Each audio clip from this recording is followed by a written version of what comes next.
D'ailleurs, moi, dans mon cabinet, toutes les personnes que je vois qui présentent des rhinopharyngites, que j'aurais étiqueté rhinopharyngite les années précédentes, je les étiquette et on les étiquette Covid. Je les étiquette et on les étiquette Covid. Je les étiquette et on les étiquette Covid. Docteur, d'abord, je me retourne vers vous après ce qu'on vient d'entendre. C'est la première fois que j'entends des propos aussi pessimistes et que j'entends cette version selon laquelle la deuxième vague pourrait être pire que la première.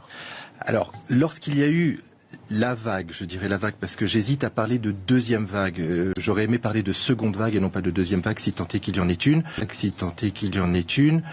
La première fois, en fait, il n'y avait que ce virus auquel on était confronté. C'était février-mars, l'épidémie de grippe était passée. Là, on va se retrouver avec toute une série de virus qui vont encombrer les services, qui vont augmenter le nombre de personnes probablement en réanimation et qui vont faire qu'on va avoir cette psychose d'hospitalisation face à la Covid.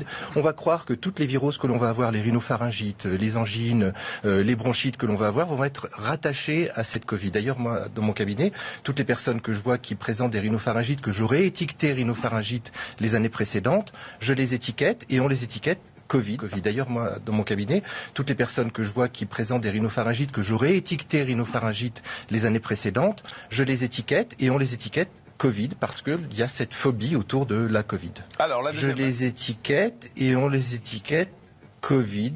Je les étiquette et on les étiquette Covid.